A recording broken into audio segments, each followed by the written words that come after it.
Harley-Davidson's most advanced, most powerful engine ever? It wasn't born in Milwaukee. It was built by Porsche, and Harley shut it down.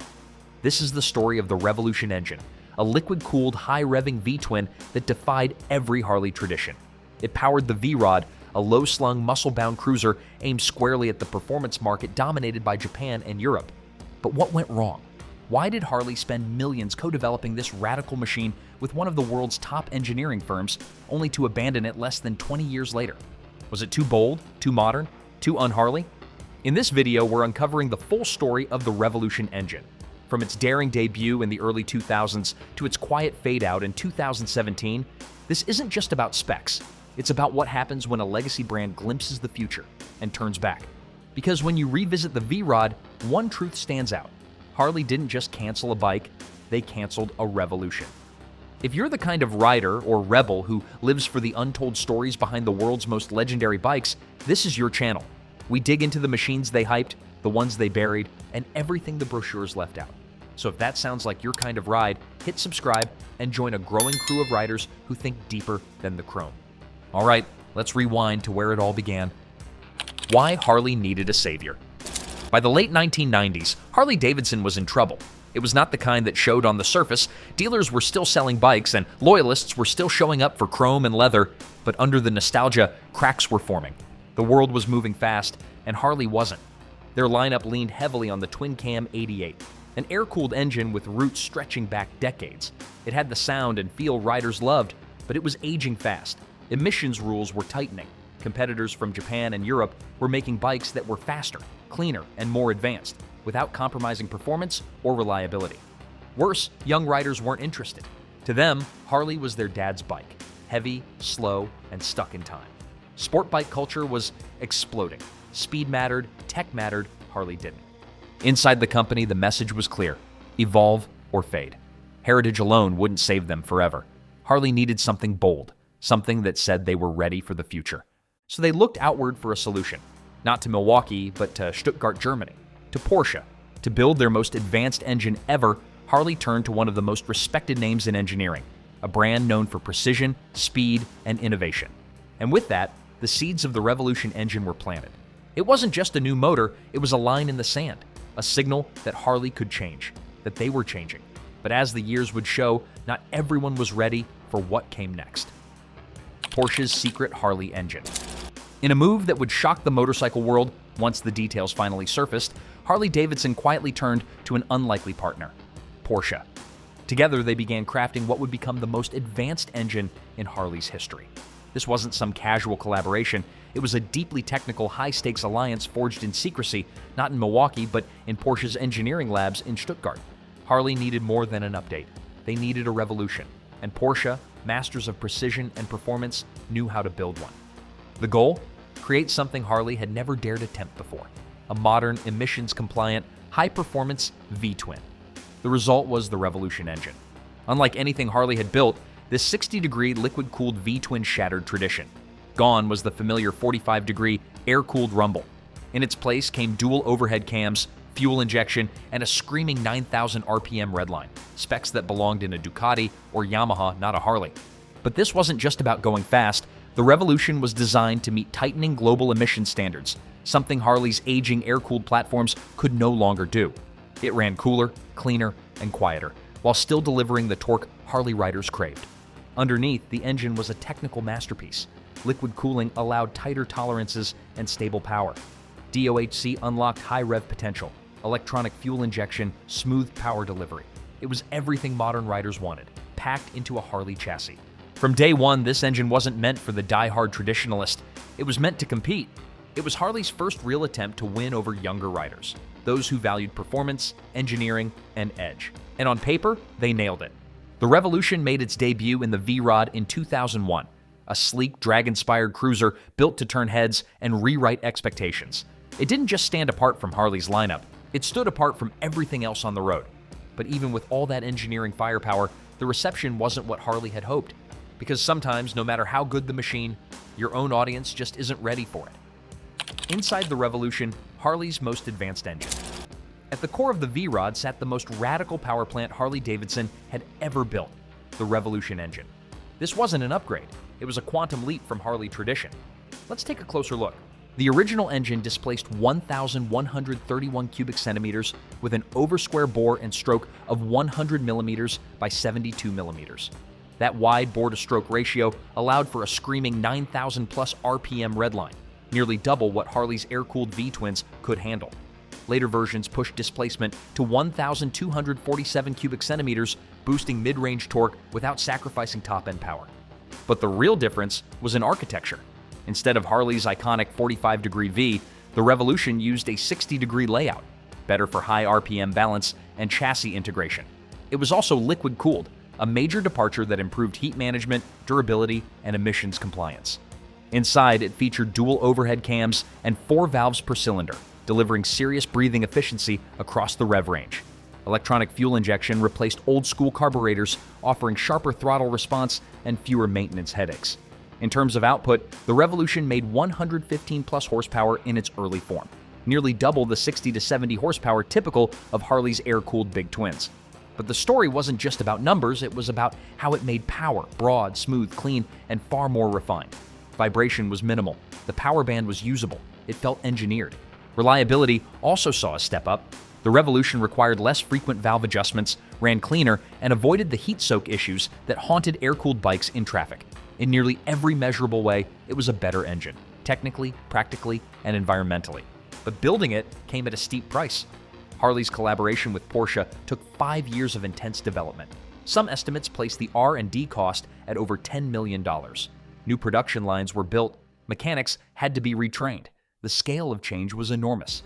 And yet, for all that investment and engineering brilliance, the real battle wasn't in building the engine. It was in convincing Harley's own riders to accept it.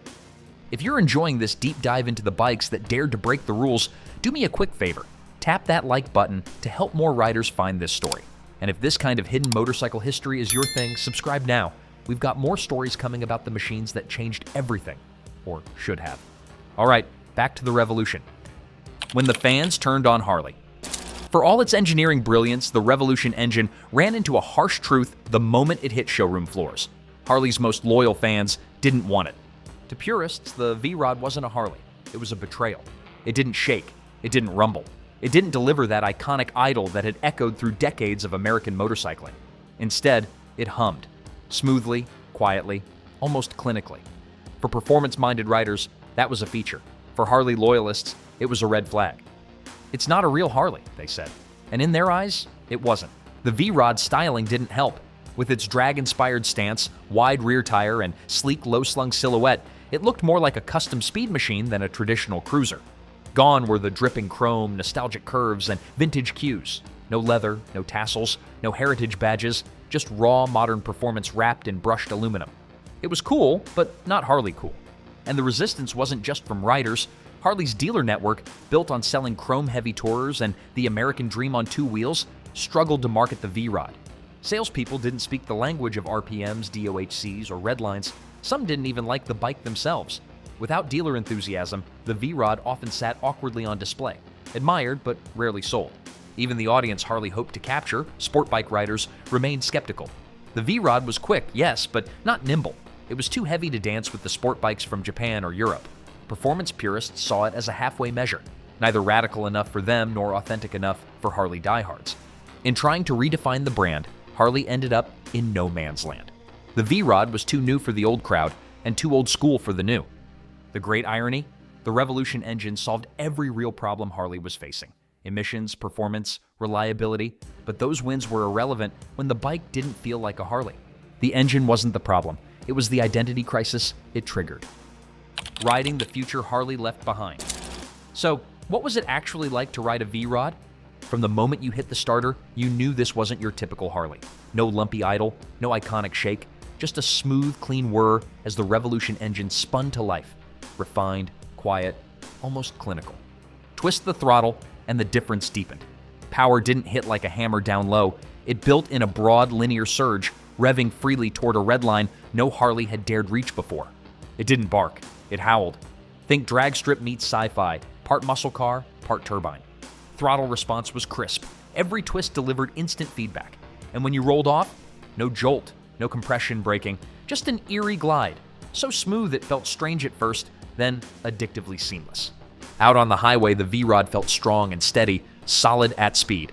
In the corners, it didn't dance like a sport bike, but it held its line with surprising grace. It didn't flick, it carved. Heavier than it looked, but composed and planted. It wasn't trying to be a sport bike, it was trying to be something new, and in many ways, it was. The V-Rod rode like the future Harley once envisioned, but never fully accepted. Built to win, marketed to lose. On paper, the V-Rod had everything it needed to succeed. It had the performance, it had the pedigree, co-developed with Porsche, and it had glowing reviews. Motorcycle journalists praised its smooth power delivery, refined engineering, and bold departure from Harley norms. Some even called it the most advanced Harley ever built. But the market? The market shrugged. From its debut in 2001, the V-Rod struggled to find traction. Sales were steady enough to justify continued production, but they never soared. Harley kept it alive for 16 years, tweaking the formula with larger displacement, performance variants like the Night Rod and Muscle, and minor styling updates. Still, the V-Rod remained a niche product, respected but never beloved. Despite all its technical accomplishments, the V-Rod couldn't connect with Harley's base. Loyalists didn't embrace it. Younger riders appreciated the innovation, but few opened their wallets. The V-Rod existed in a strange limbo. Too modern for Harley traditionalists, too Harley for hardcore performance fans. Inside the company, it never quite fit either. It clashed with Harley's touring-centric strategy. It wasn't featured prominently in advertising or the lifestyle branding. Many dealers didn't know how to sell it. Some within Harley even resented it, an expensive outlier that never delivered on its promise. Looking back, the V-Rod didn't fail because it lacked quality or power. It failed because it lacked cultural alignment. Harley wasn't ready to fully stand behind what it had created, and the market wasn't ready to accept a Harley that didn't growl, shake, or spit chrome.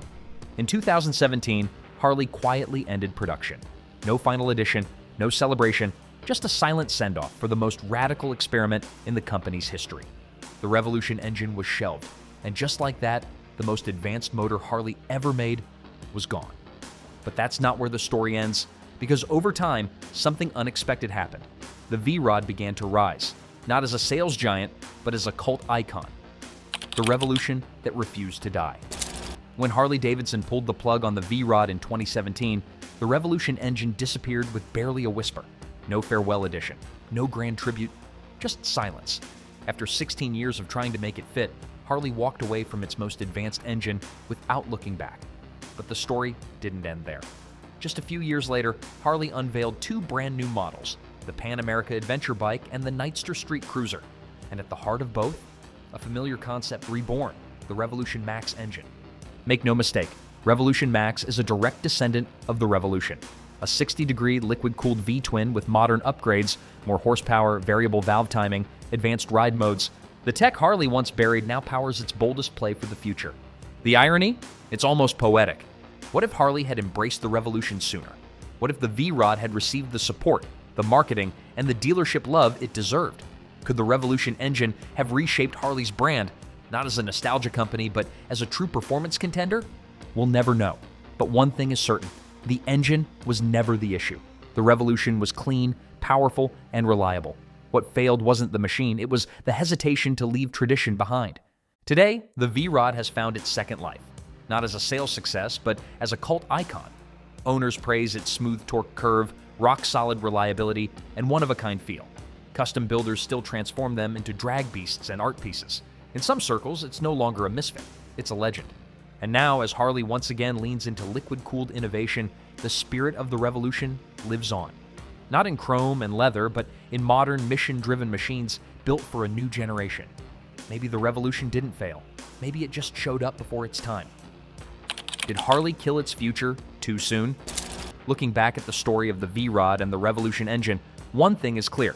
Harley didn't just try something new, they engineered a true revolution. With Porsche as a partner and global emissions closing in, they built a machine that could have redefined what Harley-Davidson meant in the 21st century. But instead, it became a cautionary tale.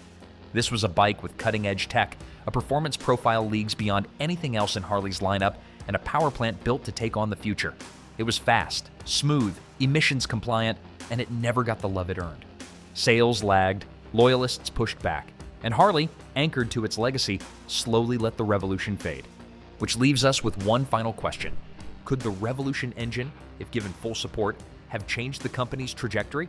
Could it have bridged the gap between tradition and innovation? Was it the right idea at the wrong time? Drop a comment below and let's talk about it. Was the V-Rod a betrayal of Harley's DNA or the evolution they desperately needed?